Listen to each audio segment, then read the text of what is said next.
आत्मीय भाइयों और बहनों, गायत्री मंत्र के प्राक्षर की व्याख्या उदारता और दूरदर्शिता, लेखक पंडित श्री राम शर्मा आचार्य पृष्ठ 4 से पढ़कर सुनाते हैं। गरीब व्यक्ति भी उदार हो सकते हैं। जो व्यक्ति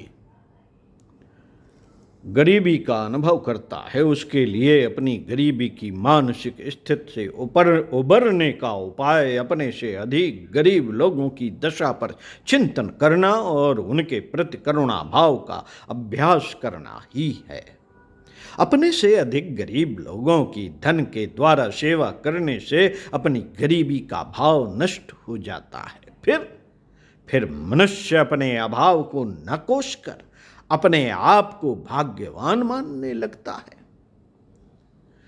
उसके भविष्य की व्यर्थ चिंताएं नष्ट हो जाती हैं, उसमें आत्मविश्वास बढ़ जाता है। इस आत्मविश्वास के कारण उसकी मानसिक शक्ति भी बढ़ जाती है। मनुष्य के संकल्प की सफलता उसकी मानसिक शक्ति के ऊपर निर्भर करती है। अतएव जो व्यक्ति उदार विचार रखता है उसके संकल्प सफल होते हैं, उसका मन प्रसन्न रहता है, वह सभी प्रकार की परिस्थितियों में शांत रहता है, उसका स्वास्थ्य भी अच्छा रहता है और वह जिस काम को हाथ में लेता है उसको पूरा करने में समर्थ होता है। मित्रों, उसकी अकारण मृत्यु भी नहीं होती। अकारण मृत्यु भी नहीं होती। दीर्घजीवी होने के कारण उसकी संतान दूसरों की आश्रित नहीं बनती। जिस व्यक्ति के विचार उदार होते हैं और जो सदा अपने आप को दूसरों की सेवा में लगाए रहता है, उसके आसपास के लोगों के विचार भी उदार हो जाते हैं। स्वार्थी मनुष्य की संतान निकम्मी ही नहीं वरन क्रूर भी होती है।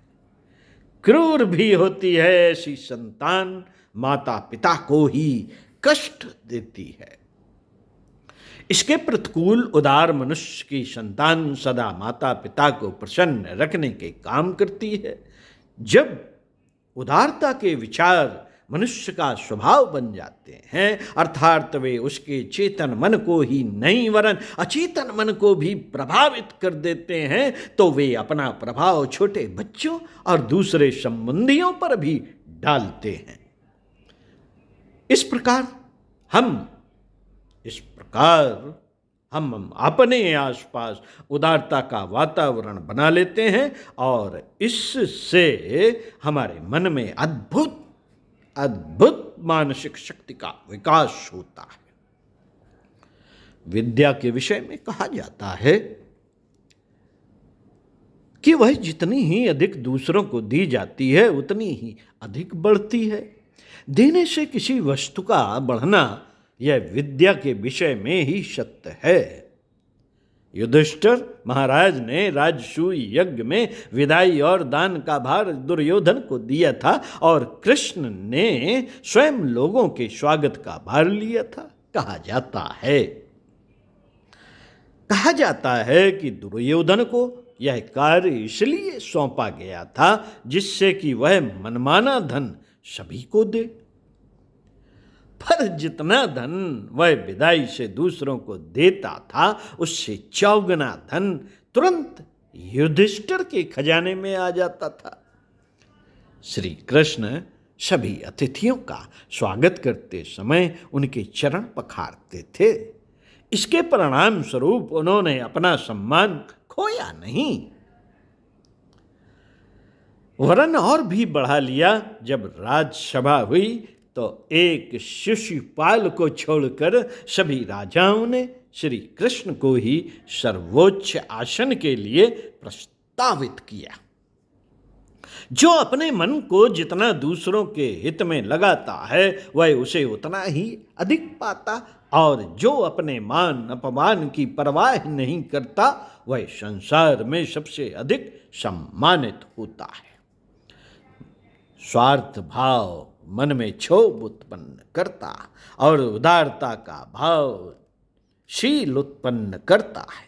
यदि हम अपने जीवन की सफलता को आंतरिक मानसिक अनुभूतियों से मापें तो हम उदार व्यक्ति के जीवन को ही सफल पाएंगे। मनुष्य की स्थायी संपत्ति धन, रूप अथवा यश नहीं, ये सभी नश्वर है। उसकी स्थायी संपत्ति उसके विचार ही हैं। जिस व्यक्ति के मन में जितने अधिक शांति, संतोष और साम्यवाद लाने वाले विचार आते हैं, वह उतना ही अधिक धनी है। उदार विचार मनुष्य की वह संपत्ति है। उदार विचार मनुष्य की वह संपत्ति है जो उसके लिए आपत्ति काल में सहायक होती है। अपने उदार विचारों के कारण उसके लिए आपत्ति काल आपत्ति के रूप में आता ही नहीं। वह सभी परिस्थितियों को अपने अनुकूल देखने लगता है।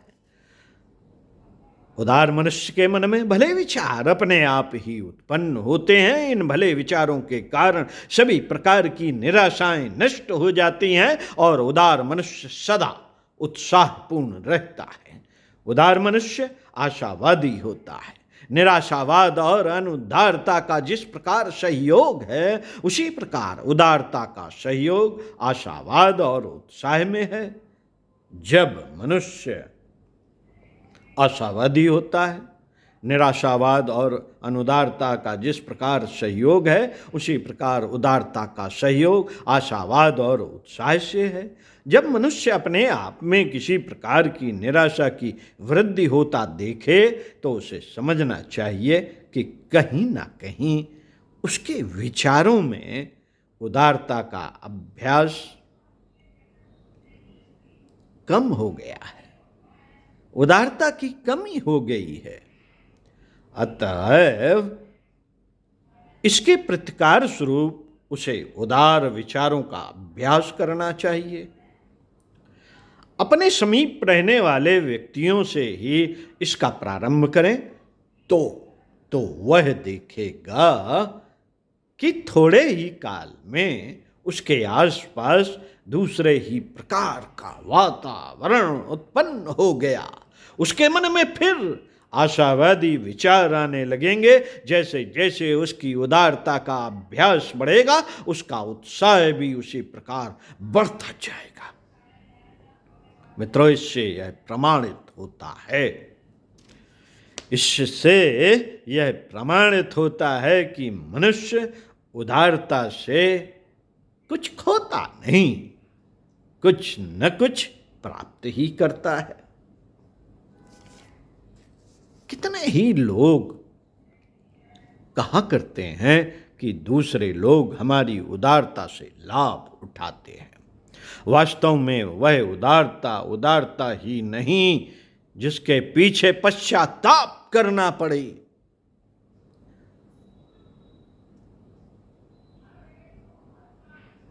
स्वार्थवश दिखाई गई उदारता के पीछे ही इस प्रकार का पश्चाताप होता है। सच्चे हृदय से दिखाई गई उदारता कभी भी पश्चाताप का कारण नहीं होती, इसका परिणाम सदा भला ही होता है। मित्रों, यदि कोई व्यक्ति हमारे उदार स्वभाव से लाभ उठाकर हमें ठगता है तो इससे हमारी नहीं, उस ठगने वाले की हानि है। स्वाध्याय सत्संग का क्रम बनाए रखते हुए जो पढ़ा गया है, जो सुना गया है, उस पर चिंतन मनन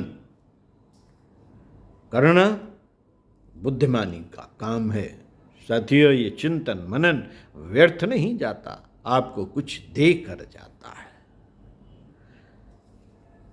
अगर सूर्य उदारता करना छोड़ दे, ना बिखेरे अपनी किरणें, तो साथियों भड़बड़ा जाएगा जीवन असंख्यों का।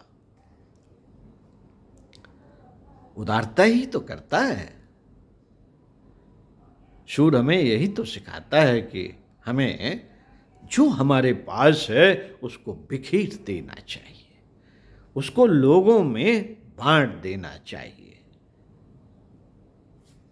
तो इसी पर चिंतन मनन करते हुए अगले वीडियो में फिर आपसे मिलते हैं। दूसरों के दोष मत ढूंढा कीजिए, मत ढूंढिए।